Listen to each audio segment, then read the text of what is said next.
Saudi আরবে আজকে জুলকদ মাসের পরের নাম হচ্ছে জুলহজ মাস, জিলহজ মাস যেটাকে আমরা বলি।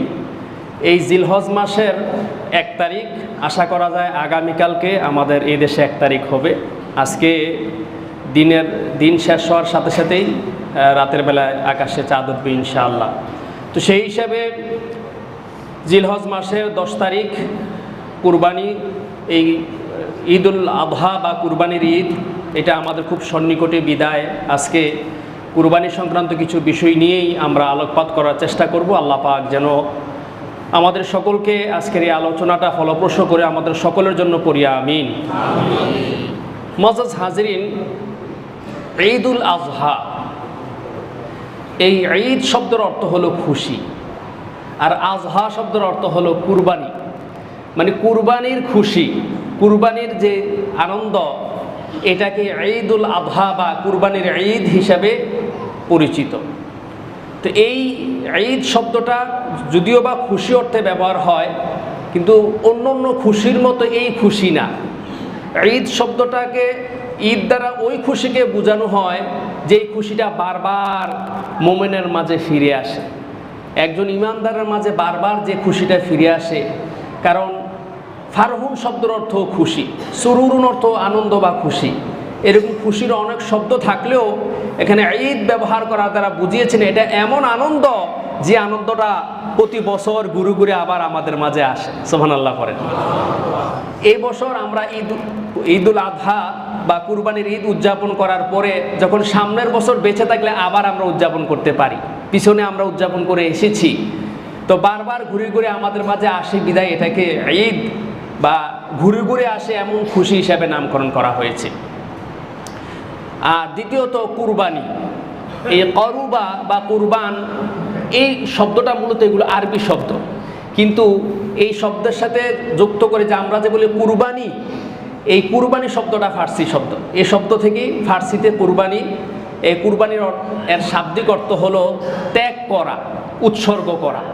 ফার্সিতে এই কুরবানি শব্দটা ফার্সি শব্দ, কিন্তু কুরবান বা করুবা এই জাতীয় শব্দ, নৈকট্য লাভ করা সংক্রান্ত শব্দ আরবিতেও আছে। কিন্তু আমরা যে কুরবানি যে শব্দটা ব্যবহার করি এটা ফার্সি শব্দ।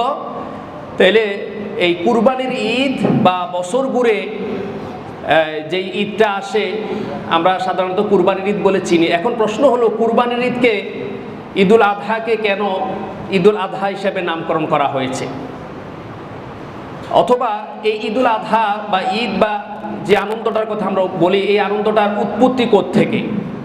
সম্মানিত সুধী, আমরা যদি লক্ষ্য করি, শুধু যদি ঈদুল আযহাকে খাস করে লক্ষ্য করি তাহলে এটার ইতিহাস আমাদের কাছে একবারে খুব সন্নিকটেই।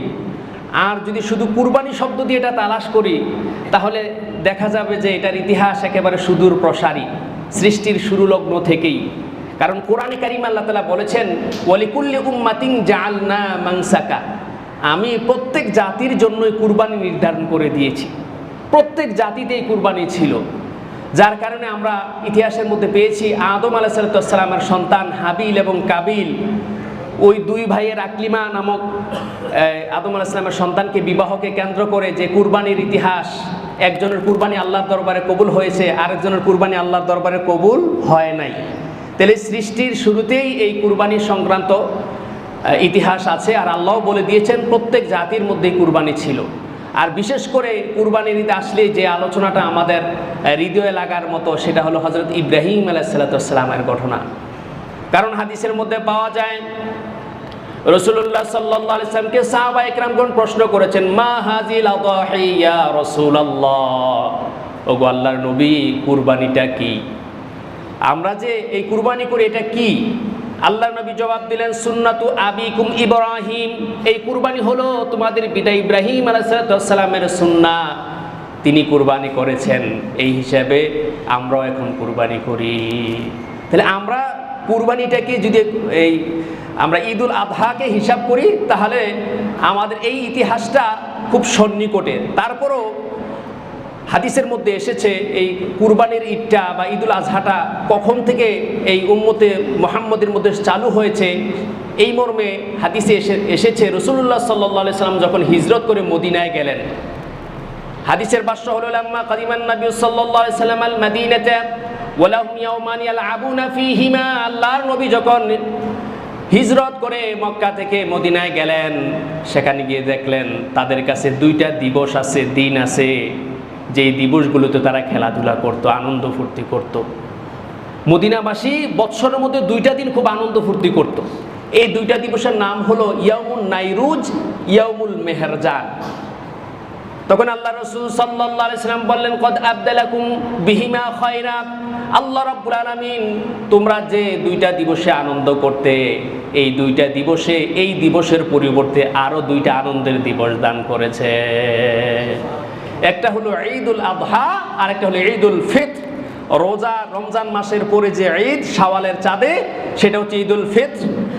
আর জিলহজ মাসের 10ম তারিখ যে ঈদ, এটা হলো ঈদুল আযহা বা কুরবানির ঈদ।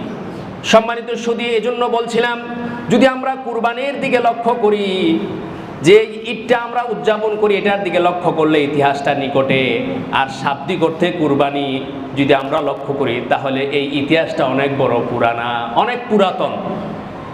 এই দীর্ঘ ইতিহাস আমাদের মাঝে আমরা যদি যুগে যুগে কে কিভাবে আল্লাহ তাআলার জন্য কুরবানি করেছেন, আল্লাহর নৈকট্য লাভের নিমিত্তে আমরা বিস্তারিত ইতিহাস দিকে যাব না। আজকে শুধুমাত্র কুরবানির ফজিলত এবং গুরুত্বপূর্ণ একটি মাসালা নিয়ে কথা বলার চেষ্টা করব ইনশাআল্লাহ। সম্মানিত সুধী, তো রাসূল জবাব দিয়েছেন, সুন্নাতু আবিকুম ইব্রাহিম, কুরবানিটা হলো তোমাদের পিতা ইব্রাহিম আলাইহিস সালামের সুন্নাহ। এই সুন্নাহ শব্দের অর্থ হচ্ছে তরিকা। ইব্রাহিম আলাইহিস সালাম, কোরআনে কারীমের মধ্যে এসেছে, তিনি ওনার সন্তানকে বলেছেন, ফালাম্মা বালাগা মাহু সাইয়া ক্বালা ইয়া বুনাইয়া ইন্নী আরা ফিল মানাম আন্নী আযবাহুকা ফানজুর মাযা তারা। তাফসীরের কিতাবে এসেছে, হযরত ইব্রাহিম আলাইহিস সালামের সন্তান ইসমাঈল আলাইহিস সালাম যখন চলাফেরা করার মতো বয়স হলো, কোন রায়াতে এসেছে 9 বছর, তার চেয়ে কম বেশিও আছে, চলাফেরা করে ওনার সাথে ঘোরাফেরা করার মতো যখন একটা বয়স হলো, সন্তানকে ডেকে বলল, বাবা আমি ঘুমের ঘরে দেখলাম আল্লাহ আমাকে নির্দেশ দিচ্ছেন তোমাকে কুরবানি করার জন্য, আমি তোমাকে জবাই করতেছি, তুমি এই ব্যাপারে কি বলো? আর সন্তান জবাব দিল, ইয়া আবাতি ফাআল মা তুমার সাতাজিদুনি ইনশাআল্লাহু মিনাস সাবিরিন। সন্তানের পক্ষ থেকে জবাব চলে আসলো, আমার পিতা, আল্লাহ রাব্বুল আলামিন যে নির্দেশ আপনাকে দিয়েছেন আপনি বাস্তবায়ন করে ফেলুন, ইনশাআল্লাহ আপনি আমাকে ধৈর্যশীলদের মধ্যে পাবেন, ধৈর্যশীল সন্তানদের মধ্যে পাবেন। আমি আপনার প্রভু আপনাকে যে নির্দেশ দিয়েছেন তার একটুও ব্যতিক্রম আমি করব না, যে নির্দেশ দিয়েছে আপনি বাস্তবায়ন করে ফেলুন। বাস্তবায়ন করতে যখন নিয়ে গেলেন, আল্লাহ তাআলা ইসমাঈল আলাইহিস সালামের পরিবর্তে একটা দুম্বার ব্যবস্থা করে দিয়েছেন। এই সেখান থেকে, এই জন্য বলছে ওই ইব্রাহিম আলাইহিস সালাম যেই তরিকায় কুরবানি করেছেন এই তরিকা, কিন্তু হুকমান কিন্তু কুরবানিটা সুন্নাহ নয়, হুকমান হচ্ছে ওয়াজিব। কারণ আলাদাভাবে রাসূলুল্লাহ সাল্লাল্লাহু আলাইহি ওয়াসাল্লামের উপরে আল্লাহ তাআলা কুরবানি করার জন্য নির্দেশ দিয়েছেন। যেমন সূরাতুল কাউসার আল্লাহ তাআলা বলেন, ফাসাল্লি লিরাব্বিকা ওয়ানহার, সুতরাং আপনি আপনার রবের জন্য নামাজ আদায় করেন আর কুরবানি করেন। আল্লাহ তাআলা তার হাবিবকে বলেছেন আপনার রবের জন্য নামাজ আদায় করেন, কুরবানি করেন, আলাদাভাবে নির্দেশ দেওয়া হয়েছে। আর রাসূলুল্লাহ সাল্লাল্লাহু আলাইহি ওয়াসাল্লাম বেশি আমল করেছেন যে কাজগুলো, তন্মধ্যে অন্যতম একটা কাজ হলো কুরবানি। সহিহ হাদিসে এসেছে, আকামান নবী সাল্লাল্লাহু আলাইহি ওয়াসাল্লাম বিল মদিনাতি 10 সিনিনা ইউদহি, আল্লাহর নবী মদিনা মুনাওয়ারায় 10 বৎসর অবস্থান করেছেন, প্রতি বছরে তিনি কুরবানি করেছেন। 10 বৎসর মদিনায় ছিলেন, 10 বৎসরে রাসূলুল্লাহ সাল্লাল্লাহু আলাইহি ওয়াসাল্লাম কুরবানি করেছেন। তাহলে রাসূল সাল্লাল্লাহু আলাইহি ওয়াসাল্লাম ধারাবাহিক আমলের দ্বারাই এই কাজটা আমাদের উপরে ওয়াজিব হয়ে গেছে। তবে কুরবানির ক্ষেত্রে ইস্তেতাআত বা সামর্থ্য যুক্ত করে দেওয়া আছে।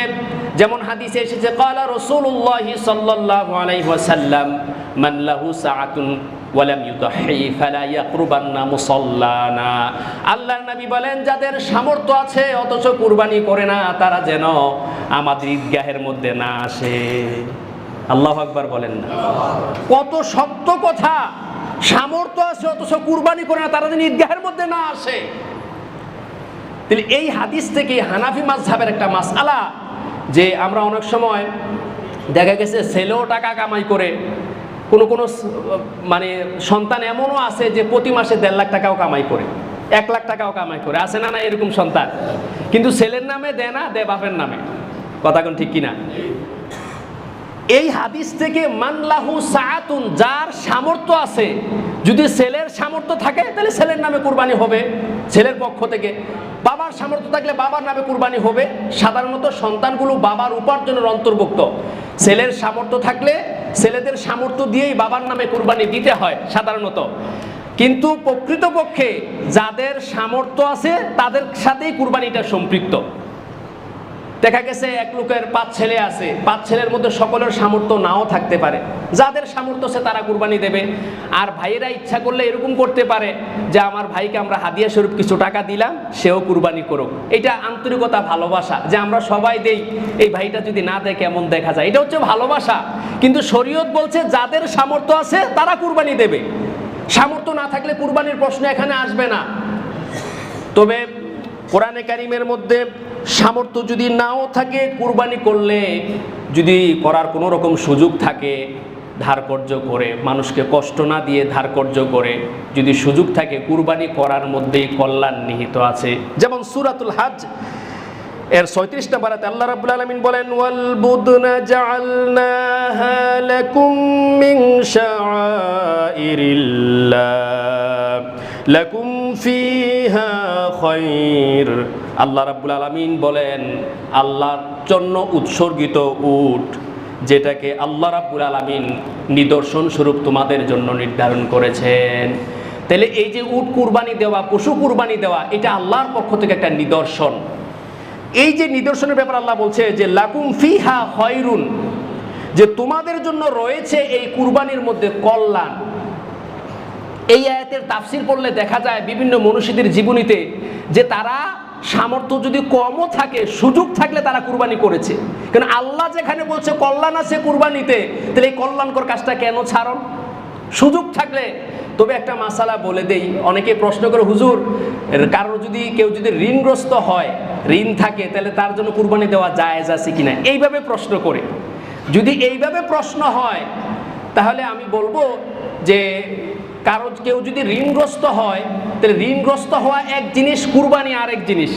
ঋণগ্রস্ত হইলেও কুরবানি দেওয়া জায়েজ আছে। এখন প্রশ্ন হলো কোনটা উত্তম বা কোনটা অনুত্তম? ফুকাহে কেরামদের রায় হলো, যদি কেউ ঋণগ্রস্ত হয়, কুরবানি না দিয়ে তার ঋণ পরিশোধ করা উত্তম, লেখা আছে ফুকাহে কেরামদের রায়। তবে যদি ঋণগ্রস্ততা এমন হয় যে মানুষকে কষ্ট দেওয়া হয় না, যা স্বাভাবিক ঋণ, এটা সময় মতো পরিশোধ করে দিলে এটার জন্য মানুষ কষ্ট পায় না, মানুষের কষ্ট হয় না, তাহলে সেক্ষেত্রে আমি মনে করি কুরবানি দেওয়াটাই উত্তম। যেহেতু কোরআনে কারিমে আল্লাহ বলেছেন যে লাকুম ফিহা খায়র, এর মধ্যে তোমাদের জন্য রয়েছে কল্যাণ। আমার ভাইরা, বন্ধুরা আমার, কুরবানির ক্ষেত্রে যেহেতু এই আয়াত দিয়ে আলোচনা করেছি, এই আয়াতের মধ্যে আরেকটি গুরুত্বপূর্ণ অংশ আছে, যে কুরবানির গোশত কিভাবে আমরা ভক্ষণ করব, এই বিষয় নিয়ে। যখন কুরবানির সময় আসে, তখন আমরা দেখা গেছে আমাদের মধ্যে কেউ কেউ এরকম মনে করে, মানে কোনো কোনো পরিবারে এরকমও আছে, দেখা যাচ্ছে গরিব মিসকিনদেরকে তেমন দেয় না, নিজেরাই ফ্রিজজাত করে ফেলে, ভাগাভাগি করে যা আছে তা নিয়ে যায়। আবার কেউ কেউ এরকম আছে যে নিজেরাও নেয়, আপনজন আত্মীয় স্বজন গরিব মিসকিনদেরকেও দেয়। তো আবার যারা নিজেরা ভক্ষণ করে ফেলে তাদেরকে বিভিন্নভাবে মানুষ তাদের ব্যাপারে মন্তব্য করে, বিভিন্নভাবে মন্তব্য করে। তো এই জন্য এই গুরুত্বপূর্ণ অংশটা, এই আয়াতের মধ্যে একটা অংশ আছে যে কুরবানির পশুটা কারা কারা ভক্ষণ করবে, কি করবে না করবে, এটার কথা এখানে উল্লেখ আছে। তো আল্লাহ রাব্বুল আলামিন বলেন যে ফাকুলু মিনহা ওয়াতিমুল কানিআ ওয়াল মু'তাররা। আল্লাহ রাব্বুল আলামিন বলেন যে এই কুরবানির পশু যেটা তোমরা জবাই করেছো, এটা থেকে তোমরা নিজেরা খাও।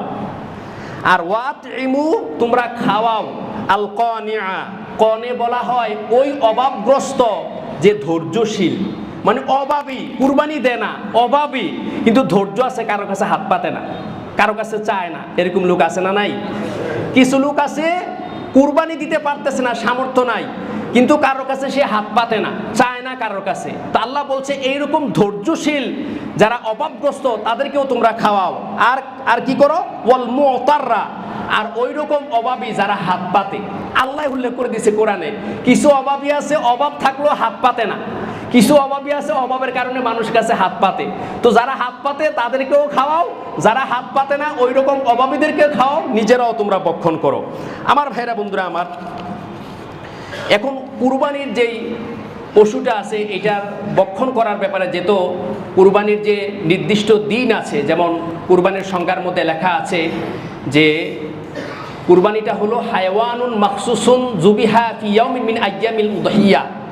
কুরবানির নির্ধারিত দিনে যে পশুটা জবাই করা হয়, সারা বছরও তো দেখা গেছে পশু জবাই করে, ওগুলোর তো কুরবানি বলে না, কিন্তু নির্ধারিত দিন আছে কুরবানির জন্য, একদিন দুই দিন না, বরং 3টা দিন নির্ধারিত আছে, 10 তারিখ, 11 তারিখ, 12 তারিখ, এই 3 দিন কুরবানি করা যায়।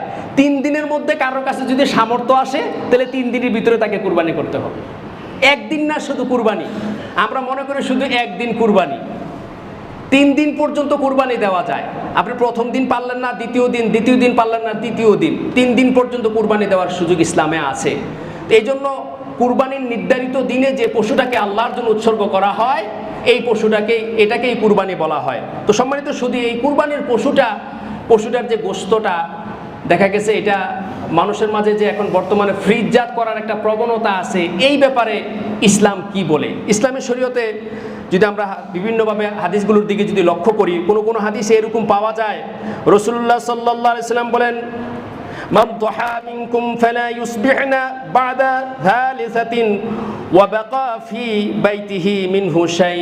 আল্লাহর নবী বলেন, যারা কুরবানি করে, এই কুরবানি যারা করবে, এই কুরবানির পশুর গোশতটা যেন কারোর ঘরে 3 দিনের বেশি না থাকে। রাসূলুল্লাহ সাল্লাল্লাহু আলাইহি ওয়াসাল্লাম বলেছেন। এই মর্মে আরো কয়েকটা হাদিস আছে। এখন প্রশ্ন হলো, এই যে হাদিসটা বলা হয়েছে, এইটার ইসলামের প্রথম মানে মদিনাতে যাওয়ার পরে প্রাথমিক যুগের হাদিস, কিন্তু পরবর্তীতে রাসূলুল্লাহ সাল্লাল্লাহু আলাইহি ওয়াসাল্লামের হাদিস দ্বারা প্রমাণ হয় যে রাসূলুল্লাহ সাল্লাল্লাহু আলাইহি ওয়াসাল্লাম নিজেও খাওয়ার কথা বলেছেন এবং জমা করে রাখার কথাও বলেছেন। সাহাবায়ে কেরামদের সময় জমা করে রাখতো, শুকায়া রাখতো। এই কুরবানির যে এটা নিজেরাও খাইতো, এটাকে শুকায়া রাখতো, শুকায়া পরবর্তীতে খাওয়ার জন্য জমা করে রাখতো। সম্মানিত শুধু আবু সাইদ খুদরি থেকে একটা হাদিস এসেছে, তিনি বলেন যে রাসূলুল্লাহ সাল্লাল্লাহু আলাইহি ওয়াসাল্লাম বলেছেন, ইয়া আহলাল মদিনা লা তাকুলু লাহমাল আদাহি ফাওকা থালাসিন, যে তোমরা 3 দিনের বেশি কুরবানির যে গোশতটা আছে এই গোশতটাকে তোমরা ভক্ষণ করিও না। তো এই মর্মে যে কয়েকটা হাদিস আছে, তো এই কয়েকটা হাদিসের দিকে লক্ষ্য করলে বোঝা যায় যে রাসূলুল্লাহ সাল্লাল্লাহু আলাইহি ওয়াসাল্লাম 3 দিনের বেশি জমা করতে নিষেধ করেছেন। কিন্তু কোরআনে কারীমের আয়াত যে আল্লাহ বলেছেন যে ফাকুলু মিনহা ওয়াতিমুল বাঈসা, কোন আয়াতে এসেছে বাঈসা, যে তোমরা নিজেরা খাও, যারা গরিব অভাবগ্রস্ত আছে, বাঈসাল ফাকিরা, যে যারা অভাবগ্রস্ত এবং দরিদ্র তাদেরকেও তোমরা ভক্ষণ করাও। এবং হাদিসের মধ্যে সাহাবায়ে কেরামরা কুরবানির পশুর যে গোশত এগুলো জমা করেছেন, এই মর্মেও একাধিক বর্ণনা রয়েছে। তো সম্মানিত শুধু আমরা ইনশাল্লাহ সামনে বিস্তারিত ব্যাপারে আলোচনা করব। তো সংক্ষিপ্ত কথা হলো, কোরআনে কারীমের আয়াত থেকেই 3টা ভাগ মুস্তাহাব ফুকাহায়ে কেরামদের রায় দ্বারা প্রমাণিত হয়। সেটা হলো 1 ভাগ নিজের জন্য, আরেক ভাগ আত্মীয় স্বজনের জন্য, আরেক ভাগ গরিব মিসকিন যারা আছে তাদের জন্য। আত্মীয় স্বজনের মধ্যে নিজের মেয়ে থাকে, হ্যাঁ, এরপরে খালা থাকে, ফুফুরা থাকে, আপনজন যারা আছে, অথবা কাছের বন্ধু মহল থাকে, তো তাদের জন্য, আর গরিব মিসকিনদের জন্য একটা অংশ। ফুকাহায়ে কেরামদের রায় হলো, যদি পরিবারের লোক সংখ্যা বেশি হয় তাহলে 2 ভাগ করলেও এটা কোনো দোষের কিছু হবে না। আবার পরিবারের লোক সংখ্যা যদি এত বেশি হয় যে দেখা গেছে এটা মানুষকে দিতে গেলে তারা তেমন তৃপ্তি সহকারে খাওয়ার সুযোগ হবে না, তাদের ভাগে তেমন পড়বে না, এত বেশি পরিবারের লোক সংখ্যা, তাহলে যদি সম্পূর্ণটাও যদি তারা খেয়ে ফেলে এটা নাজায়েজ হবে না। ফতোয়া শামিতে এই আলোচনাটা আছে। তো এই জন্য তবে উত্তম হলো 3টা ভাগ করা। কয়টা ভাগ করা? নিজের জন্য 1 ভাগ, বন্ধু আপনজন আত্মীয় স্বজনের জন্য 1 ভাগ, আরেক ভাগ গরিব মিসকিনের জন্য। এইভাবে করাই উত্তম। কারণ আল্লাহ তাআলা তো বলছেন যে লা ইয়ানালাল্লাহু লুহুমুহা ওয়ালা দিমাউহা ওয়ালাকিন ইয়ানালুহুত তাকওয়া মিনকুম, এই কুরবানির পশুর গোশত আমি আল্লাহ তাআলা পাই না, এটা রক্ত আমি আল্লাহ তাআলা পাই না, আমি আল্লাহ তাআলা পাই তোমাদের অন্তরে যে তাকওয়া আছে সে তাকওয়া। সুবহানাল্লাহ পড়েন। সম্মানিত সুধী, সুতরাং কুরবানি আমরা দেব। রাসূলুল্লাহ সাল্লাল্লাহু আলাইহি ওয়াসাল্লাম সাহাবায়ে কেরামগণ প্রশ্ন করলেন, ওগো আল্লাহর নবী, বুঝলাম এটা ইব্রাহিম আলাইহিস সালামের সুন্নাত তরিকা, এখন এটা যদি আমরা করি আমাদের জন্য কি লাভ হবে? আল্লাহর নবী বললেন, বিকুল্লি শারাতিন হাসানা, কুরবানির পশুটার গায়ের মধ্যে যত পশম আছে, যতগুলো চুল আছে, প্রত্যেকটা চুলের বিনিময়ে একটা একটা করে সওয়াব আল্লাহ রাব্বুল আলামিন আমলনামায় লিখে দেবে। হাদিসের নিচের অংশে এসেছে রাসূল যদি পশম থাকে, রাসূল বলছে পশমের বিনিময়ে আল্লাহ তাআলা সওয়াব লিখে দেবে। তাহলে একটা কুরবানির পশুতে কত চুল থাকে, কত পশম থাকে, এই পরিমাণ সওয়াব আল্লাহ রাব্বুল আলামিন আমলনামার মধ্যে লিখে দেবেন। সম্মানিত সুধী, তারপরে হাদিসের মধ্যে এসেছে আল্লাহ রাব্বুল আলামিনের কাছে কুরবানির দিনের সবচেয়ে প্রিয় আমল হলো আল্লাহর বান্দারা তার জন্য কুরবানি করবে। আর এই কুরবানির পশু কিয়ামতের দিন তার শিং নিয়ে এবং তার খুরগুলো নিয়ে হাসরের ময়দানে, তার এই চুলগুলো নিয়ে হাসরের ময়দানে হাজির হবে। এবং কুরবানির যেই পশুটাকে জবাই করা হয়, এই পশুটার রক্তের ফোঁটা জমিনের মধ্যে পড়ার আগেই তা একটা বিশেষ স্থানে পৌঁছে যায়, আল্লাহ তাআলা এটাকে কবুল করে নেয়। এবং ফাতেমা তাকে লক্ষ্য করে রাসূল বলছে, ফাতেমা তোমার পশুটা যখন কুরবানি করা হবে তার নিকটে তুমি যাও, কেননা রক্তের প্রথম ফোঁটা জমিনে পড়ার আগে আল্লাহ তাআলা তোমার গুনাহ খাতা মাফ করে দেবে। তো সম্মানিত সুধী, এই জন্য আমরা কুরবানির নিয়ত করব, যাদের সামর্থ্য আছে অবশ্যই কুরবানি দেব। আর শরীকদারের ক্ষেত্রে বিশেষ করে কুরবানি যারা দেবেন, এই কুরবানি হালাল টাকা দিয়ে দিতে হবে। শুধু কুরবানি না, আপনি কোথাও দান করলেও হালাল টাকা দান করতে হবে। হারাম টাকা দান করলে দান কবুল হয় না। হারাম টাকা দিয়ে যদি আপনি ধর্মীয় কোনো কাজ করেন এবং এগুলোতে সওয়াবের আশা করেন, তাইলে ফুকাহায়ে কেরামদের রায় হলো জাইনা শুনা করলে আপনার ঈমানে চলে যাবে, নাউজুবিল্লাহ পড়েন। আর শরীকদার যাদেরকে নেবেন তাদের মধ্যেও যদি হারাম অর্থ থাকে, তাহলে কারোর কুরবানি আল্লাহর দরবারে কবুল হবে না। এই জন্য যাদেরকে নেবেন একসাথে বৈঠকে বসবেন যে হালাল টাকা দিয়ে কুরবানি করতে হবে। কেমনে হালাল টাকা জোগানো যায়? প্রয়োজনে বদলা দিয়া হইলো হালাল টাকা জোগান, কারণ কুরবানি না দিলে তো মান সম্মানের একটা বিষয় আছে, কিছু কিছু মানুষ মনে করে। এই জন্য হালাল টাকা উপার্জন করবেন এবং এটা দিয়ে কুরবানি দেবেন। আর এইভাবে শরীক নির্ধারণ করবেন। অনেক সময় অনেক আমার বড় ভাই, উনি সুদ খায়, ওনার যদি আমি না রাখি কেমন দেখা যায়। আপনি সামাজিকতা খোঁজেন, তাহলে তো আল্লাহর ভালোবাসা আপনি পাইবেন। আপনি সমাজের সামাজিকতা নিয়ে আপনি চলেন, আল্লাহর ভালোবাসা পাইতে গেলে আপনাকে কুরবানির ক্ষেত্রে অবশ্যই আপনাকে হালাল টাকা দিয়ে কুরবানি সহ যতগুলো মসজিদের দান থেকে শুরু করে এই কাজগুলো আপনাকে হালাল টাকা দিয়ে করতে হবে, কারণ হারাম টাকার কোনো দান আল্লাহর দরবারে কবুল হয় না। আমরা ইনশাআল্লাহ সামনের জুমায় শুধু মাসাল নিয়ে আমরা আলোচনা করব, কুরবানির বিভিন্ন মাসাইল নিয়ে আলোচনা করব। আল্লাহ আমাদের কবুল করুক বলে আমিন।